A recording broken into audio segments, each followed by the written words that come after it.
So it's not just the areas of the White House or the media or corporate America or even the law where the left feels its oats, they feel ascendant, but the backlash is coming. It's in the area of culture. They're going way, way too far in the culture. So, for example, Marvel, for some ungodly reason, for some reason that no one can comprehend, decided that it would be a wonderful idea to have Ta-Nehisi Coates write Captain America comics. This makes no sense at all. Captain America's character is a character who was frozen in the 1940s and then reanimated years and years later.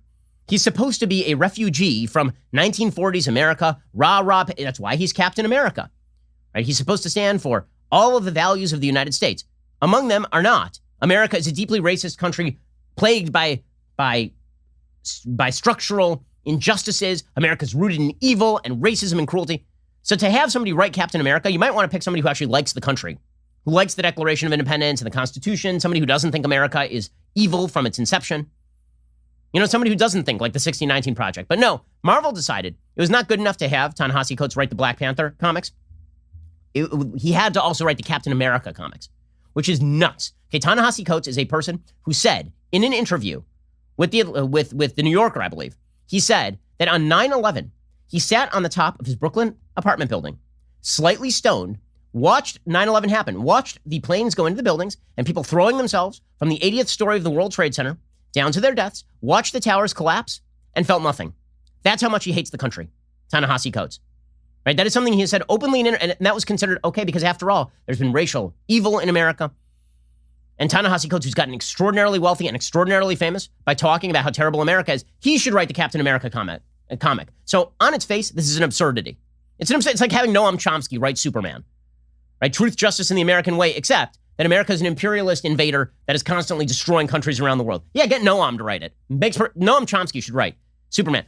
Ta-Nehisi Coates writing Captain America is the same thing. So it's stupid on its face. But it's not just stupid. What they actually allowed Ta-Nehisi Coates to do here is portray Red Skull, who's the villain, in the Captain America. And people say, why do you even bother talking about the culture? Because more people in America engage with the culture than engage in politics. Culture is important. Culture is upstream of politics. And when you start mainstreaming complete and utter nasty and slanderous bullcrap about not only the country, but about anybody who disagrees with you into discourse that is meant mainly for teenagers, you know what you get? A worse country.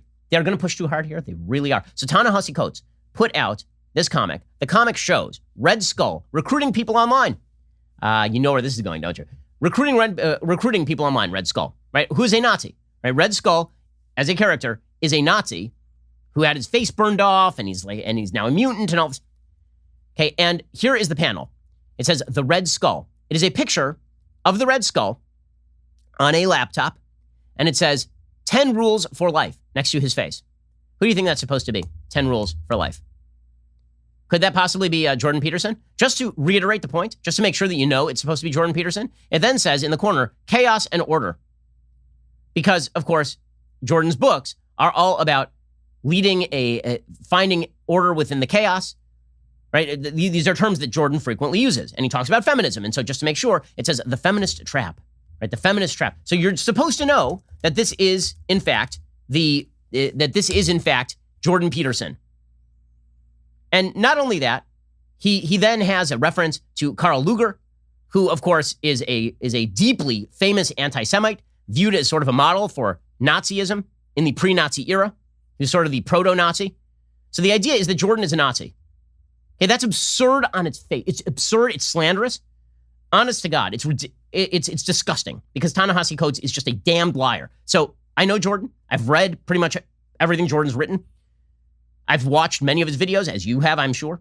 The notion that he is pro-Nazi is insane. It is insipid and it is ridiculous. But the Red Skull is a Nazi and is actually Jordan Peterson in this comic, directed toward teenagers.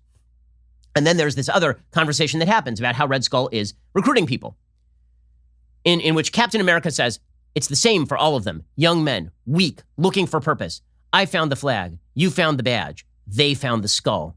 He tells them what they've always longed to hear, that they are secretly great, that the whole world is against them, that if they're truly men, they'll fight back. And bingo, that's their purpose. That's what they live for, and that's what they'll die for. So if you tell young men that they have a purpose in the world, if you try to tell young men not to pity themselves and be losers, if you tell them to make their bed, this makes you a Nazi, like Red Skull. Ta-Nehisi Coates writing that in a comic book. Our culture, the wokeness in comics, by the way, has been going on for a long time. DC did this too. DC tried to make Superman into an anti-police figure. They had a Batman comic in which Batman was railing against the cops, not just the corrupt Gotham City cops, but like cops generally, and about racial injustice and all this kind of stuff. Marvel has now trotted out a gay teen Captain America.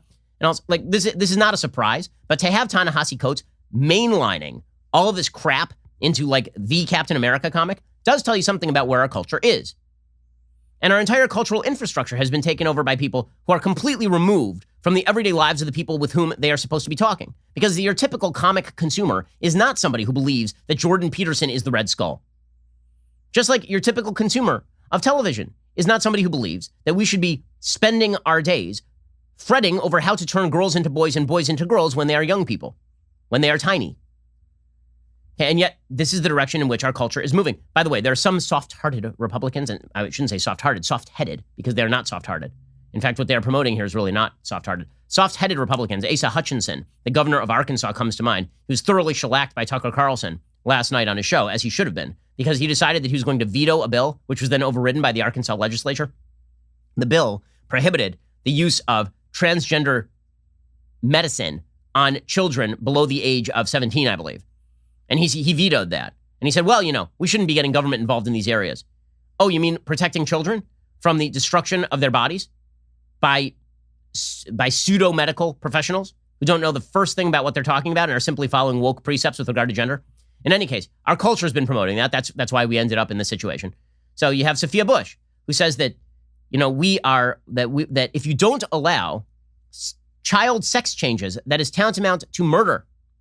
Sophia Bush tweeted out, voting rights are under attack. The GOP has launched over 250 voter suppression bills. Just a lie. They're trying to kill democracy. It's the new Jim Crow. It's against all we stand for. Okay, that's lie number one. Put that to the side because the left is always promoting the lie that Republicans are engaged in voter suppression, even though that is obviously not true.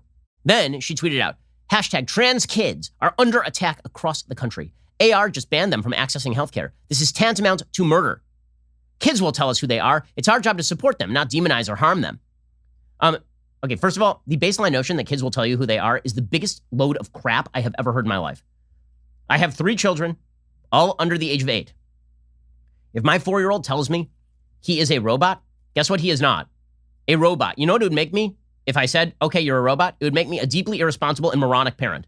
It is your job to civilize your child. It is not your child's job to proclaim their authentic self to you at 4 and for you to take everything that they say super seriously because that's idiotic. You are smarter than a 4-year-old, and if you're not, you shouldn't be a parent. But beyond that, this is just a lie. She says that Arkansas banned trans kids from accessing healthcare. No, Arkansas banned all children from being experimented on by doctors using hormone therapies to block puberty and mutilate their bodies. That's what Arkansas just banned.